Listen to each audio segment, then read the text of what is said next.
दोस्तों, कैसे हैं आप सभी। आज की इस वीडियो में हमारे पास है यूपी बोर्ड क्लास 12 केमिस्ट्री के एक बहुत ही इंपॉर्टेंट टॉपिक, जो कि हम चैप्टर 2 विलेन में आगे अपना कंटिन्यू कर रहे हैं। पिछले वीडियो में हमने मोलरता, मोललता, नॉर्मलता, मोल प्रवाह इन सभी की परिभाषा और अच्छे से इनको समझ लिया था क्या होता। वो वीडियो अगर आपने अभी तक नहीं देखा तो प्लीज जाके देख लीजिए, क्योंकि वो वीडियो जो है ना इस सबसे बहुत ही ज्यादा रिलेटेड है। क्योंकि अगर आप राउल्ट का नियम देखेंगे, और इस वीडियो में मैं हेनरी और राउल्ट के नियम की मेनली बात करूंगा, इन्हीं दो टॉपिक पे फोकस करूंगा।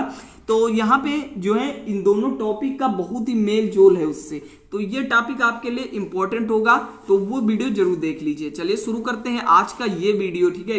हेनरी का नियम कभी कभी पूछ लेता है बोर्ड एग्जाम में, ज्यादातर पूछा ही जाता है। हेनरी का नियम एवं इनकी सीमाएं लिखिए। इनके अनुप्रयोग बहुत पूछे जाते हैं। हेनरी के नियम के 2 अनुप्रयोग लिखिए, तो ये टॉपिक इंपॉर्टेंट है। तो ये समझते हैं। देखिए, यह नियम गैसों की द्रव में विलेयता को व्यक्त करता है। मतलब जैसे आप कोई भी एक, यहाँ पे मैं मानता हूं कोई भी एक सोल्यूशन लीजिए, कोई भी एक सोल्यूशन ले लेते हूं मैं, मान लीजिए ये, और इसमें हम कुछ गैस भर देते हैं। मान लीजिए गैस है कोई। अब देखिए इसको हम इसमें कितना गैस को इसमें घुला सकते हैं इस द्रव में, इसी को हेनरी का नियम व्यक्त करता है, ठीक है। तो यही हेनरी का नियम व्यक्त कर। देखिए, यह नियम गैसों की द्रव में विलेयता को व्यक्त करता है। इस नियम के अनुसार स्थिर ताप पर किसी गैस की द्रव में विलेयता गैस के दाब के समानुपाती होती है। देखिए कह क्या रहा है कि जैसे अगर कोई ताप स्थिर है, जैसे अगर 37 डिग्री है तो 37 ही रहेगा, मतलब ना उससे ऊपर होना चाहिए ना नीचे होना चाहिए। पर किसी गैस की द्रव में विलेयता, जो गैस होती है उसकी द्रव में घुलनशीलता कह सकते हैं, विलेयता कह सकते हैं, गैस के दाब के समानुपाती होती है। मतलब जितना गैस का दाब रहेगा घुलनशीलता उतनी अधिक होगी। मतलब जैसे अब हम इस वाटर में इस गैस को घोल रहे हैं, तो अगर हम इस पे जितना अधिक दाब लगाएंगे, मतलब इस गैस पे जितना अधिक हम दाब लगाएंगे, ये गैस उतना ही इसमें घुलेगी, ठीक है। यही बात यहाँ पे हेनरी ने बताया था। जैसे W is directly proportional to P। W क्या है? घुली हुई गैस की मात्रा।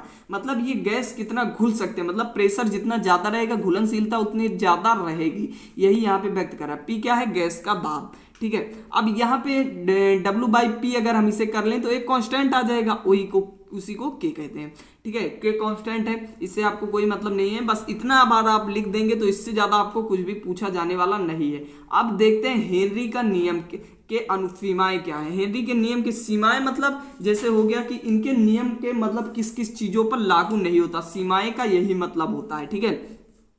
तो अगर गैस का दाब बहुत उच्च हो जाएगा, तो भाई देखो ये टॉपिक मैं आपको समझाता हूं कैसे ये गैस का दाब का टॉपिक क्या है। जैसे अगर आपने यहाँ पे मान लीजिए 5 ml CO2 भरी है, और यहाँ पे आपने लिया है 50 ml कोई वाटर है, कोई सोल्यूशन है, ठीक है। इसको आपको इसमें घोलना है। अब देखिए, अगर आपको जैसे 50 ml में फिक्स है कि 5 ml से ज्यादा CO2 नहीं घुल सकती।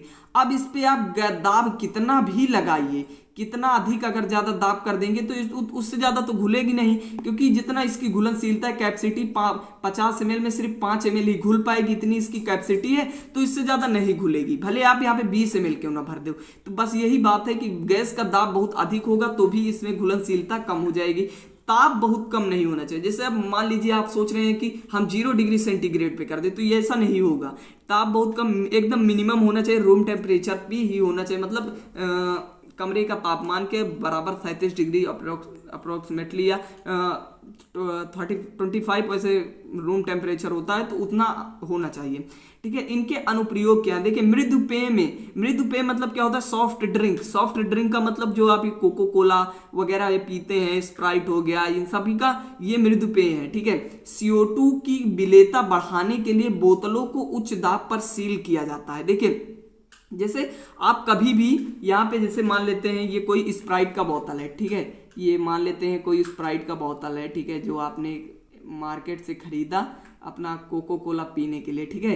अब कभी कभी आप देखते होंगे कि अब अगर आप इस पे जो है इसको ऐसे हिलाते हैं तो ये बोतल जो है पूरा टाइट हो जाता है, बहुत ज्यादा टाइट हो जाता है, और इससे जब खोलते हैं तो बड़ी प्रेशर के साथ आपका जो है वो ये सॉल्यूशन जो है ये जो भी है अपना कोको कोला ये बाहर निकलता है। वो क्यों होता है? देखिए जैसे आपने यहाँ पे विलेयता इसकी बढ़ाई, जैसे कोई स्प्राइट है इसमें गैस भरी हुई है, इसमें CO2 पे इसको सील किया जाता है। जब आपने इस पे इसकी विलेयता बढ़ाई ना तो इसका प्रेशर बढ़ जाता है। वही सेम काम यहाँ पे है इसका, ठीक है। उच्च दाब पर सील किया जाता है। गहरे समुद्र में देखिए जब कोई भी गोताखोर जो है वो गहरे समुद्र में जाता है तो उसका जो है वो दाब बढ़ जाता है। दाब बढ़ जाता है तो जो उसकी गैस है उसकी घुलनशीलता बढ़ जाती है, इसलिए उसमें नाइट्रोजन हीलियम मिला दी जाती है, हीलियम और नाइट्रोजन, जिससे घुलनशीलता कम हो सके और दर्द का अनुभव कम किया जा सके, इसलिए हीलियम मिलाई जाती है, ठीक है। तो यही थे इनके नियम के अनुप्रयोग। आप देखते हैं आगे राउल्ट का नियम क्या है, ठीक है। देखिए राउल्ट का नियम जो है ये द्रव प्लस द्रव विलयन के लिए है, मतलब इसमें सिर्फ द्रव द्रव होंगे, इसमें कोई गैस नहीं होगी, वो द्रव और गैस के लिए था हेनरी का नियम, और समझ भी गए होंगे। तो कह रहा है वे विलयन जो राउल्ट के नियम का पालन, सबसे पहले आदर्श अनादर्श विलयन समझ लीजिए क्या होते हैं। देखिए वो ऐसे विलयन होते हैं जो राउल्ट के नियम का पालन करते हैं। अभी आगे देखेंगे राउल्ट का नियम क्या है, इसे आप भूल जाइए, फिर इतना याद रखिए कभी कभी डेफिनेशन पूछ लेता है इसलिए लिखा हुआ। तो वे विलयन जो राउल्ट के नियम का पालन करते हैं आदर्श विलयन कहलाते हैं। मतलब विभिन्न ताप एवं सांद्रता पर, मतलब ताप कितना भी हो, सांद्रता कैसी भी हो, राउल्ट के नियम का पालन करेंगे। अनादर्श विलयन होंगे जो पालन नहीं करेंगे, ठीक है। अब राउल्ट का नियम क्या है, इस नियम अनुसार इनके नियमानुसार किसी दिए गए ताप पर विलयन के घटक का आंशिक वाष्प दाब इसके मूल प्रभाव तथा शुद्ध अवस्था में इस घटक के वाष्प दाब के गुणनफल के बराबर होता है। देखिए ये अभी आप समझ नहीं पाए होंगे, मैं समझाता हूं आपको कैसे हुआ। देखिए कह रहा किसी दिए गए ताप पर विलयन के घटक का आंशिक वाष्प दाब, जैसे किसी दिए गए ताप पर विलयन के आंशिक वाष्प दाब क्या है, यहाँ पे PS है, तो यहाँ पे ये जो PS है आंशिक वाष्प दाब PS इक्वल टू, देखिए किसके होता है, इसके मोल प्रभाज। देखिए PS इक्वल टू PA, यानी ये क्या है, ये भी आंशिक वाष्प दाब है, और इसके मोल प्रभाज के गुणनफल, देखिए मोल प्रभाज के गुणनफल के घटक के वाष्प दाब के बराबर होता है P0। देखिए P0 के गुणनफल के बराबर होता है, ये PS बराबर PA, ये घटक के आंशिक वाष्प दाब है, ठीक है, और इसके और मोल प्रभाज के गुणन के बराबर होता है। अब देखिए जैसे दो सोल्यूशन लेंगे, राउल्ट का नियम दो सोल्यूशन पे होगा, ठीक है, तो PA ये पहले सोल्यूशन के लिए वाष्प दाब है, PB दूसरे सोल्यूशन के लिए वाष्प दाब है। अब देखिए कभी कभी न्यूमेरिकल जो आपको इनसे पूछा जाएगा वो इस फार्मूले पर भी पूछा जा सकता है, तो जब इसे आप अरेंज करेंगे, कॉमन लेंगे, तो सेम यही आपका आएगा P0। देखिए ये सोल्यूशन सेम के लिए है, ठीक है, P0 minus PS upon P0, जब इसे कॉमन कर लेंगे तो x आ जाएगा, ठीक है, वही x से x भी कॉमन कर लिया है सेम सॉल्यूशन के लिए, और x बराबर होता है, देखिए ये मोल प्रभाज है, मोल प्रभाज बराबर विलय के मोल बटे विलयन के कुल मोल, वही सेम लिखा गया है। अब देखिए तनु विलयन के लिए जो राउल्ट का नियम है थोड़ा बदल जाता है, P0 माइनस P0 अपॉन विलय के मोल बटे विलायक के मोल हो जाता है, बस इतना आप ध्यान रखिएगा, बस यही इतना था राउल्ट का नियम। अब अगर इनकी सीमाएं की बात करें, राउल्ट के नियम की सीमाएं क्या है तो वो भी देख लेते हैं।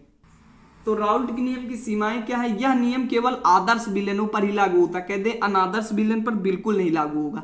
राउल्ट का नियम उन पदार्थों के विलयनों पर लागू नहीं होता जहां विलय विलायक तथा विलायक विलायक से अपक्रिया कर लेता है, यानी विलय विलायक से अपक्रिया करके कोई नया मटेरियल बना लिया, कोई नया सोल्यूशन बना लिया, तो उस पर राउल्ट का नियम लागू नहीं होगा, क्योंकि ये आपको विलायक विलायक से क्रिया कर लिया, कोई नया सोल्यूशन बन गया, तो नए सोल्यूशन के लिए थोड़ी मान लीजिए वो अनादर्श विलयन बन गया हो तो उस पर नहीं लागू होगा, ठीक है।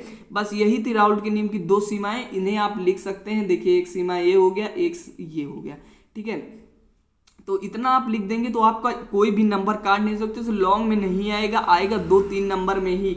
जैसे 2 नंबर में पूछ लिया हेनरी का नियम, 3 नंबर में पूछ लिया राउल्ट का नियम का उल्लेख कीजिए, तो सीमाएं लिख दीजिए, राउल्ट का नियम वो फॉर्मूले जो होता है, बस इतने पे आपको 3 नंबर आसानी से मिल जाएगा।